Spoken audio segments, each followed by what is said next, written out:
Let's go to the next game. Friday night game. Arizona State pulling it out over number 24 TCU in a thriller, 27-24. Let's go over the highest graded players, starting off with the Arizona State Sun Devils. Edge rusher Prince Dorbah with a 95.1 grade in the win for Arizona State. Next up is linebacker Keyshawn Elliott at 79.3. Linebacker Jordan Crook, 78.6. Wide receiver Jordan Tyson, 75.1. Linebacker Martell Hughes, 70.5.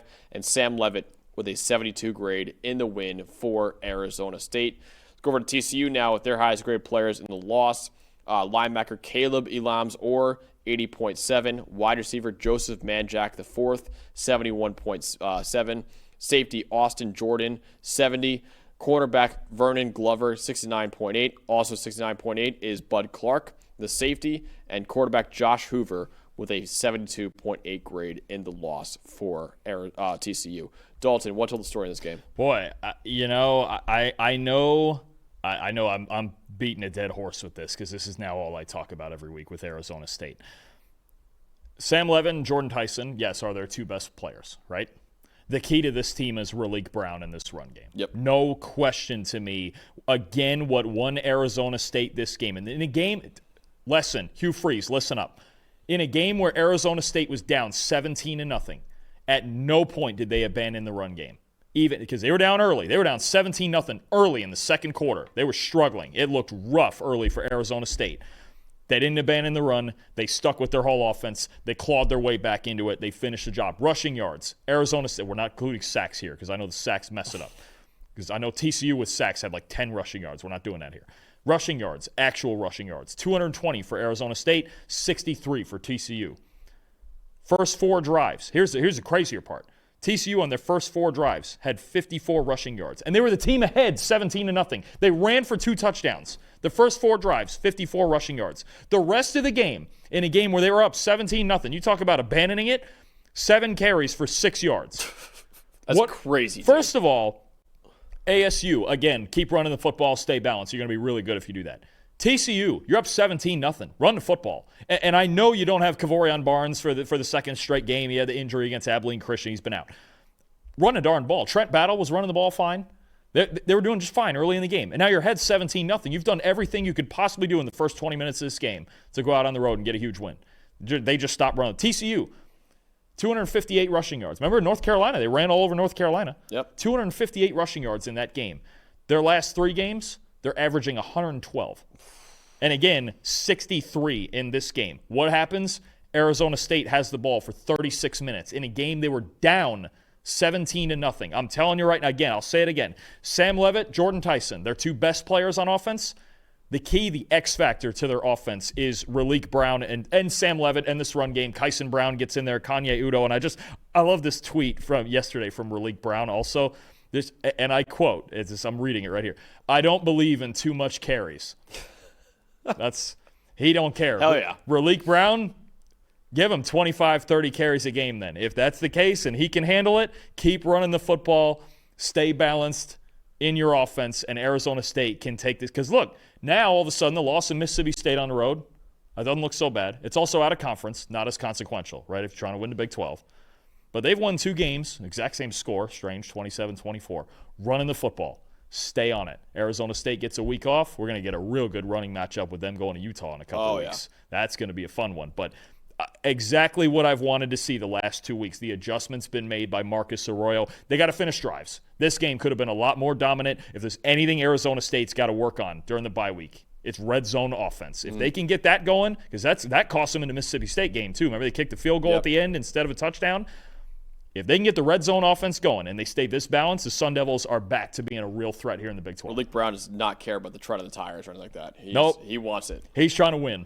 He wants it. He's trying to win. He's taking the lion's share in this backfield right now, and he is not giving it up. Yeah, my stat is total yards in this game. Very simple. ASU 504, TCU 269 yards in total in this game. Arizona State it's not. Listen, Malik Brown is not as good as Cam Scatterbo. I'm not saying that. Cam Scatterbo, I believe, the highest graded running back in the NFL right now, right? I believe. Is he? Oh, I think he is right now. I got to check that. Good call. Anyways, they're starting to find the balance that they had though last year with Cam Scatterbo, with Sam Levitt, with Jordan Tyson right now.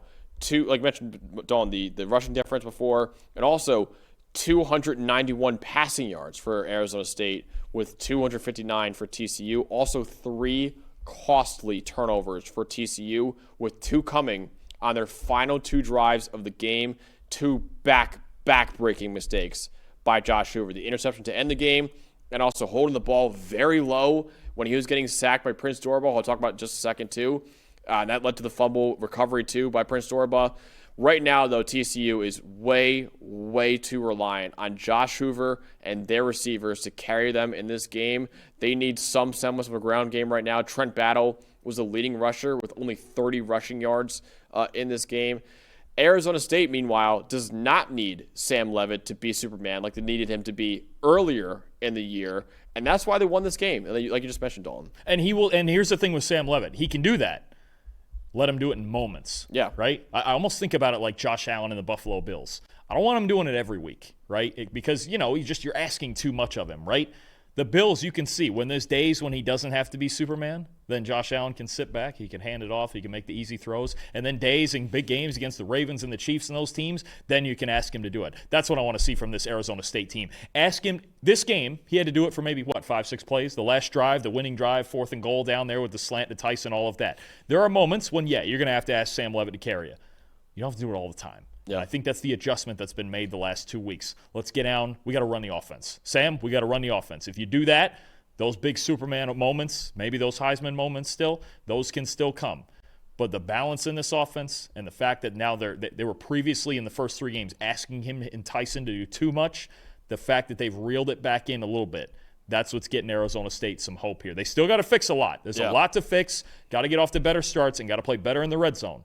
But all of a sudden, the last 2 games, the direction their offense is going makes me feel like, yes, they're still a Big 12 contender. It's the opposite for TCU, where just too much pressure is on Josh Hoover and his receivers right now, too. And you could feel it when Eric McAllister got hurt. Oh, yeah. Boy, you could feel it. Because it was like, man, he's our hottest receiver right now, and now he's out. Cam Scatterbo, by the way, is the highest graded running back in the NFL. Good call. 85.7 over David Montgomery. So we'll see. That guy he's a psychopath. I love that man. Player. I love that guy so much. What was the most impressive part of Arizona State besides Cam Scatterbo being the highest graded running back in the NFL? I mean, running back factory, are we getting there? Anyway, I'll be honest with you, especially when you talk about the middle of this defense and Xavier Alford at free safety out again for this game behind them. But these Arizona State linebackers, all of them made an impact. I actually included Martell Hughes in that top 5, despite him, I think he was at 21 or 22 snaps instead of 25. I just wanted to get the idea out there that this linebacker core played really, really well. I like Keyshawn Elliott a lot. 7 tackles, 5 stops, and a sack. Jordan Crook, 89.9 run defense grade. The defense always plays a part in it, too, when the offense is struggling to run the ball. Jordan Crook was the biggest reason for that. 7 tackles, 2 stops, and 2 pressures. And then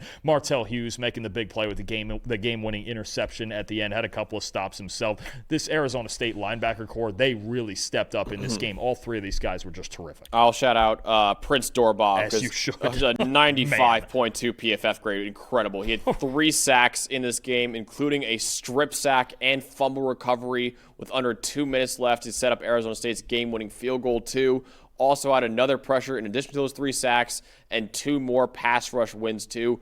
Didn't have any tackles in run defense, but there were a couple plays where he filled the gap perfectly and let other players get tackles for loss, too. So that's why we grade him higher in run defense, even though he didn't make any tackles overall, because he did a great job of filling his gaps, too. But outstanding quickness, great bend. He makes him so dangerous around the edge or on stunts. One of his sacks was on a stunt for Arizona State, too. He's really like a designated pass rusher right now for Arizona State. Not a lot of run defense snaps for Prince Dorbah, but he is an incredible pass rusher, and you see it with 3 sacks, a strip sack, a fumble recovery, another pressure, 2 more pass rush wins, and a 95.2 PFF grade. in the win for ASU. Yeah, it's something they were kind of missing last year, right? I think were they bottom 10 or so in pass rush grade last year, and this year I just saw now they're up to 76. If this Arizona State defense now has an average pass rush, I'm looking at it right now. They had the actually I should say they had the third lowest pass rush grade in the Power 5 or Power 4 last year.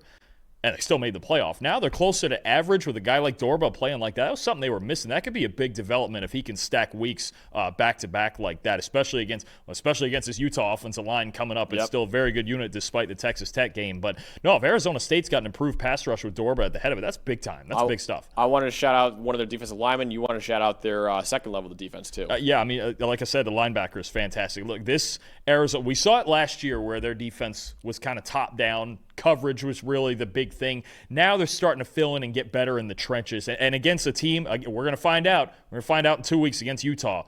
That team, Wayshawn Parker, Devin Dampier, that offensive line, Spencer Fano and those guys, they want to run the football. If Arizona State's up to the task physically in the trenches this year, they're a better defense than they were last year for sure. Definitely. All right, Arizona State, big win, 27-24